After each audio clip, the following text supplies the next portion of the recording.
Dear student, welcome back to our YouTube channel, that is Bio Lecture by Rashid Khan. Today we will start a new topic in the chapter Human Health and Diseases. Human Health and Diseases. इंसानी सेहत और बीमारियां। इस सबक के अंदर जो बीमारियों का टॉपिक था डिसीज़, तकरीबन 11-12 डिसीज़ हमने इस सबक के अंदर देखे हैं। अब उस बीमारियों के टॉपिक के ख़त्म होने के बाद अब नया टॉपिक है इस सबक के अंदर। उस टॉपिक का नाम है एडोलेसेंस। एडोलेसेंस कहते हैं नौबलूग को या बुलूगियत को। एडोलेसेंस कहते हैं नौबलूग या फिर बुलूगियत को। अब इसको हम इस तरह से डिफाइन करेंगे कि जो एडोलेसेंस है, it is the period of beginning of appearance of secondary sexual character, यानी बॉडी ग्रोथ। मतलब यहाँ पर जो सानवी जिनसी कैरेक्टर्स है, खसूसियत है, इसका डेवलपमेंट पीरियड को हम एडोलेसेंस कहेंगे। तो एडोलेसेंस के अंदर जो सेकेंडरी सेक्सुअल कैरेक्टर्स है, सानवी जिनसी खसूसियत, इसका ग्रोथ होगा, डेवलपमेंट होगा, ये कहलाएगा बॉडी ग्रोथ। अब यहाँ पर पॉइंट दिए हुए है कि एडोलेसेंस जो यहाँ पे टर्म्स है नौबलूग, इसके अंदर कौन कौन से कैरेक्टरिस्टिक फीचर वाक़ई होंगे किसी इंसानी जिस्म के अंदर। तो यहाँ पे transitional stage, physical and mental development, secondary sexual character के डेवलपमेंट के साथ साथ एडोलेसेंस में ये ट्रांजिशन स्टेज रहेगी फिजिकल एंड मेंटल डेवलपमेंट की of child occurring 10 to 19 year. अब यहाँ पे जो चाइल्ड है उनके 10 से लेकर 19 साल का जो एज ग्रुप है, उनके अंदर ये ट्रांजिशनल स्टेज रहेगी एडोलेसेंस की।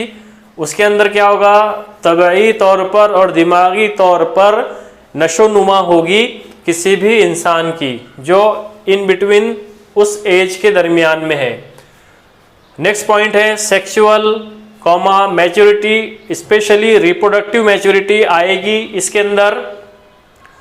ठीक इसी तरह mental development, adult identity and transition from socio economic, ये बहुत इंपॉर्टेंट है। यहाँ पे जब एडोलेसेंस की स्टेज के अंदर कोई भी इंसान दाखिल होगा तो उसमें ट्रांजिशनल स्टेट कैसा होगा, सोशियो इकोनॉमिक, समाजी और माशी तौर से, and emotional dependent to relative independence. यहाँ पे ये आइडेंटिफाई कर पाएगा कोई भी इंसान। तो उसमें सेक्सुअल जिनसी तौर से पुख्तगी, मैच्योरिटी रहेगी, रिप्रोडक्टिव नशोनुमा जो रहेगी, तौलीदी नशोनुमा वाक़ई होना शुरू होगी, मेंटल डेवलपमेंट दिमागी तौर से, adult identity and transition from समाजी तौर पर, माशी तौर पर और जज्बाती तौर पर यहाँ पे पुख्तगी आना शुरू होगी। अब ये जो एडोलेसेंस का पॉइंट है, एडोलेसेंस को 3 स्टेज के अंदर डिवाइड किया गया है। उसमें जो 3 स्टेज है वो डिपेंड है एज ग्रुप के मुताबिक। अब जो एडोलेसेंस है, एडोलेसेंस के अंदर जैसे हमने अभी देखे कि 10 to 19 ईयर का ग्रुप लिया गया है, तो सबसे पहला जो ग्रुप शुरू होगा अर्ली पीरियड, तो वो 10 ईयर से लेकर जो होगा 14 ईयर के दरमियान में। तो सबसे पहले एडोलेसेंस की स्टेज है पहली वाली, वो है early period, that is 10 to 14 year.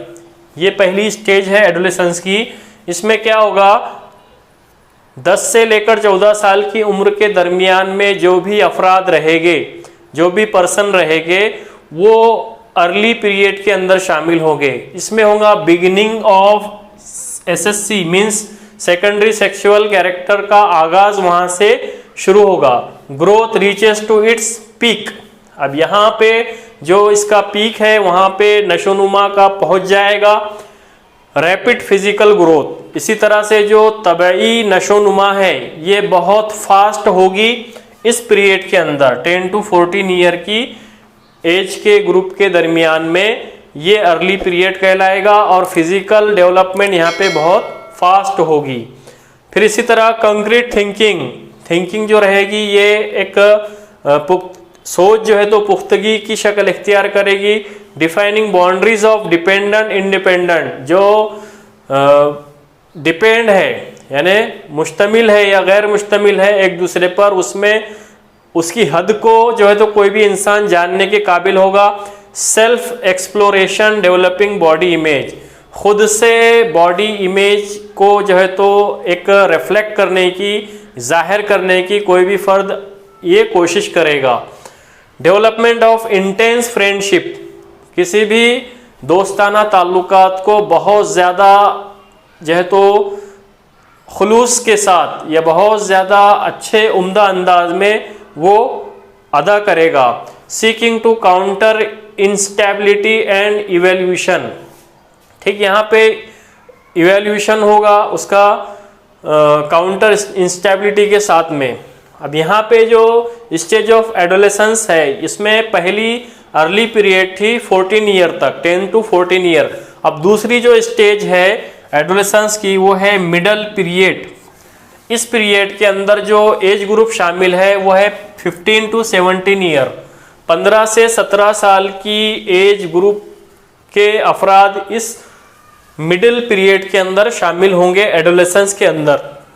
अब यहाँ पे 15 से 17 साल की एज ग्रुप में जो नशोनुमा वाक़ई होगी वो इस तरह है कि कंप्लीट ऑफ SSC, मतलब यहाँ पे secondary sexual character, SSC is nothing but secondary sexual character या जिनसी पुख्तगी या सानवी जिनसी खुसूसियत का यहाँ पे मुकम्मिल हो जाएगा जो प्रोसेस है।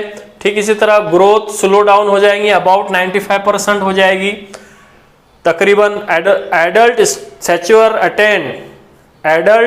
Stretcher attain thinking more abstract, बहुत ज़्यादा करने लगेगा कोई भी अफराद जो इन बिटवीन रहेगा 15 to 17 ईयर के एज ग्रुप के दरमियान में। कंक्रीट थिंकिंग होंगी, सोच बहुत ज़्यादा मजबूत होंगी। अंडर स्ट्रेसफुल कंडीशन, सोच रहेगी लेकिन वो स्ट्रेसफुल कंडीशन में रहेगी, बहुत ज़्यादा तनाव के अंदर वो ये एज ग्रुप रहेगा।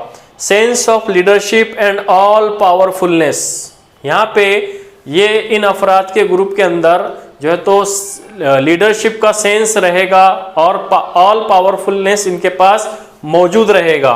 ठीक इसी तरह pre occupied with romantic fantasy, अब यहाँ पे जो जज्बात रहेंगे ये एक अलग दुनिया के अंदर रहेंगे। इन अफराद के ग्रुप को कहा जाता है प्री ऑक्युपाइड रोमांटिक फैंटासी के अंदर रहेंगे।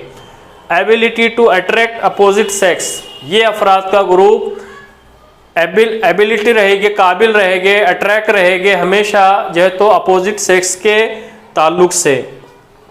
Peer group help defining behaviour code, जो बुजुर्ग लोग रहेंगे वो इस एज ग्रुप को हेल्प करेंगे, उनकी मदद करेंगे बिहेवियरल कोड के मुताबिक।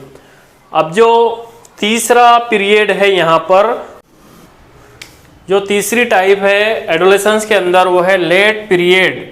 तीसरी टाइप है लेट पीरियड। लेट पीरियड के अंदर जो एज ग्रुप शामिल है वो है 18 से 19 साल तक, 18 to 19 year of age group present in late period in the adolescence. तो यहाँ पे जो लेट पीरियड की डेफिनेशन है इसको इस तरह से डिफाइन किया गया है कि इस एज ग्रुप के अंदर जो अफराद मौजूद रहेंगे वो total establishment of physical maturity इनके अंदर हो जाएगी। मतलब यहाँ पर ऐसा कंसिडर किया जाएगा कि इन एज ग्रुप के अफराद के अंदर जो फिजिकल मैच्योरिटी है, तबई तौर से पुख्तगी, तबई मैच्योरिटी या फिजिकल मैच्योरिटी ये कंप्लीट हो जाएगी, इस्टेब्लिशमेंट हो जाएगा उसका। ठीक इसी तरह इस्टेब्लिश एब्स्ट्रैक्ट थिंकिंग, जो सोच है ये भी इसका एब्स्ट्रैक्शन होगा और इस्टेब्लिशमेंट हो जाएगा। ठीक इसी तरह इंटेलेक्चुअल एंड फंक्शनल आइडेंटिटी, काम के मुतालिक या फिर किसी भी लेन देन के मुतालिक जो है तो एक पर्सन आइडेंटिटी रखेगा अपने तमाम रिलेशन की। ठीक इसी तरह peer group recedes in favour of individual relationship, जो पीयर ग्रुप रहेगा, जो बुजुर्गों का ग्रुप रहेगा वो फेवर में रहेंगे इस इंडिविजुअल रिलेशनशिप के। ठीक इस तरह stable relationship and childhood to adulthood relationship. जो चाइल्डहुड रहेगा, जो बचपन रहेगा, उसकी फ्रेंडशिप से चेंज हो जाएगा, तब्दील होगी एडल्टहुड रिलेशनशिप से। जो एडोलेसेंस या फिर बुलूगियत रहेगी या फिर सन्ने बुलूग रहेगा, तो उनके रिलेशनशिप में और जो चाइल्डहुड की रिलेशनशिप है, यानी जो दोस्ताना ताल्लुकात रहेंगे, एक तो बचपन का दोस्ताना ताल्लुकात रहेंगे, वो चेंज हो जाएंगे एडल्टहुड रिलेशनशिप के अंदर। जो सन्ने बलूग रहेगा उसके अंदर ये दोस्ताना ताल्लुकात ये तो चेंज होना शुरू हो गए। तो ये तमाम जो कैरेक्टरिस्टिक फीचर है वो है लेट पीरियड के अंदर। जो एज ग्रुप उसके अंदर प्रेजेंट है वो है 18 to 19 ईयर। तो इस तरह से यहाँ पे 10 से लेकर 19 ईयर तक एडोलेसेंस को डिफाइन किया गया, उसको डिवाइड किया गया है अलग अलग स्टेज के अंदर, जिसमें हमने अर्ली स्टेज देखे, मिडल एज देखे और लेट पीरियड देखे। तो इस तरह से जो स्टेजेस है वो एज ग्रुप को के ऊपर मुश्तमिल है। इस तरह एज ग्रुप्स के ऊपर डिपेंड रख के उसको डिवाइड किया गया और उसकी कैरेक्टरिस्टिक फीचर जो है तो in the sense of mental maturity, physical maturity के ऊपर बयान किया गया। तो यहाँ पे एडोलेसेंस का जो पॉइंट है ये कंप्लीट होता है। अब इसके बाद फिजिकल मैच्योरेशन अब अगले है, वो है पेज नंबर 240 टेक्स्ट बुक के पेज नंबर 240 की। उसमें फिजिकल चेंजेस तबई तौर पर क्या क्या तब्दीलियाँ होगी एडोलेसेंस के अंदर। तो उसमें सबसे पहला जो पॉइंट है, growth spot occurs in both boys and girls. लड़के और लड़कियों के दरमियान तबई तौर पर तब्दीलियाँ वाक़ई होंगी। इन बॉयज़ मसल्स डेवलप हो गए, skin become oily, broadening off shoulder, cracking of voice. यहाँ पे ये तमाम निशानियाँ अलामतें बताई गई है तब्दीलियाँ की। लड़कों के अंदर development of under arm and chest hair, pubic hair, facial hair, enlargement of penis and testis. In girls, अब यहाँ पे लड़कियों के अंदर जो तब्दीलियाँ वाक़ई होंगी वो इस तरह से है। In girls development of breast, widening of hip, development of under arm and pubic hair, enlargement of uterus and ovaries. तो यहाँ पे जो आज़ाद से मुतालिक तब्दीलियाँ है ये वाक़ई होगी लड़कों में और लड़कियों में, गर्ल्स में और बॉयज़ में। ठीक इसी तरह नेक्स्ट पॉइंट है सेक्सुअल डेवलपमेंट, जिनसी तौर से जो नशोनुमा होंगी। इसमें sex organ mature and enlarge, जिनसे आज़ा की नशोनुमा और उनका एनलार्जमेंट होना। सेक्सुअल डिज़ायर, ख्वाहिशात में इजाफा। इसी तरह erection of penis in boys, sperm production, ejaculation, ovulation, menstruation and initiation of sexual behaviour. यहाँ पर ये तमाम किस्म की अलामा जो है तो फिजिकल चेंजेस ऑफ एडोलेसेंस के अंदर रूनुमा होंगी। तीसरा जो पॉइंट है emotional and social changes. This include establishing own identity, fantasy, day dreaming, attention seeking behaviour, emotional instability, full of energy, sexual attraction, rapid mood changes, conflict with family, behavioral code influenced by peer group, self exploration and evaluation, formation of new relationship, peer stage। तो ये जो emotional changes है ये हमने अभी late period के अंदर हमने देखे, वो तमाम कैरेक्टरिस्टिक फीचर लेट पीरियड के अंदर हमने बयान कर दिए। तो इस तरह से फिजिकल चेंजेस का जो पॉइंट है ये कंप्लीट होता है। अब पेज नंबर 240 टेक्स्ट बुक के बायोलॉजी के अंदर यहाँ पे दिया हुआ है ऑलवेज रिमेंबर। बहुत काम की बात बताई है इस टेबल के अंदर, आप इस इमेज में देख सकते हैं। Avoid looking at your parent as the enemy, try to understand that your parent are human being with their own needs and feelings. दूसरा है listen to your parent with an open mind and try to see their point of view. वालिदैन से मुतालिक यहाँ पे एक remind किया गया है कि अपने पेरेंट्स को, वालिदैन को एज ए एनिमीज़ के तौर पर, दुश्मन के तौर पर ना देखा जाए, क्योंकि try to understand that your parent are human being, वो भी ह्यूमन बीइंग है with their own needs and feeling, उनके भी फीलिंग्स है और उनकी भी ज़रूरियत है। लिसन टू योर पेरेंट, हमेशा अपने वालिदैन की सुनना चाहिए। विथ एन ओपन माइंड, खुले दिमाग से, खुली सोच से अपने वालिदैन की भी हर बात को सुनना चाहिए, मानना चाहिए। And try to see their point of view, उनका जो पॉइंट ऑफ व्यू है उसको देखना चाहिए।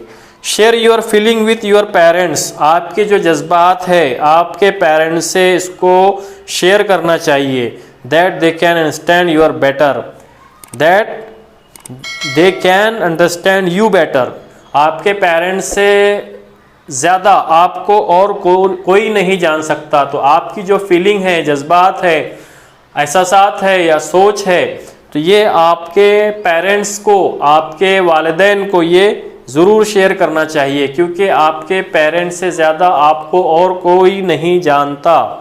तीसरा है bolster your criticism of family, school and government with suggestion for practical improvement.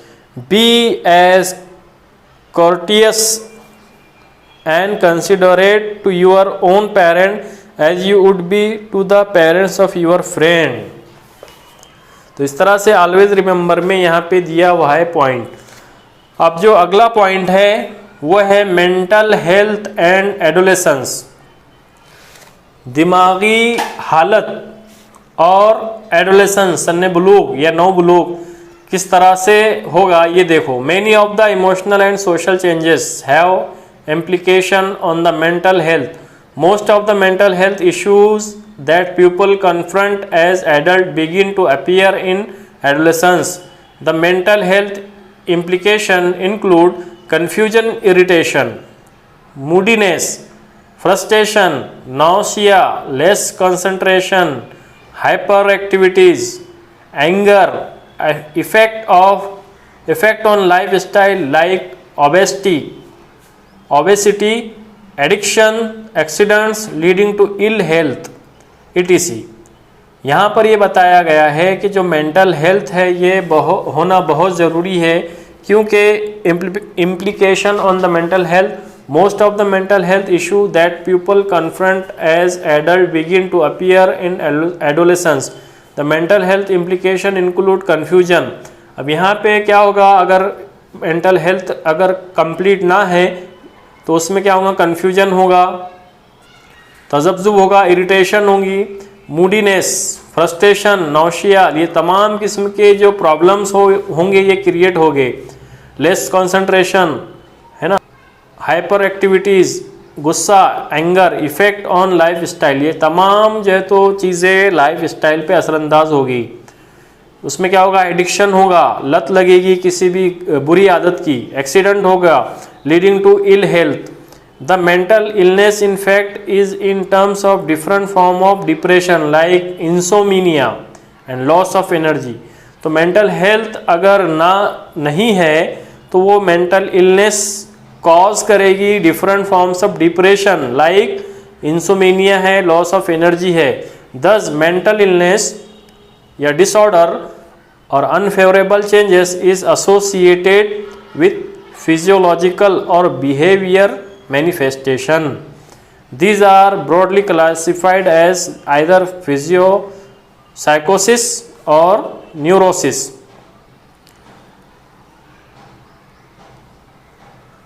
Psychosis include delusions, hallucinations, disturbance in the thinking process. The psychosis lead to Alzheimer's disease, schizophrenia, depressive psychosis, etc. Amnesia, loss of memory, bulimia, extreme over indulgence in food, anxiety, fear or apprehension, anorexia nervosa, emotional aversion to food, depression, sadness, inactivity, reduced to enjoy life. Neurosis include schizophrenia, illusions, hallucination, etc.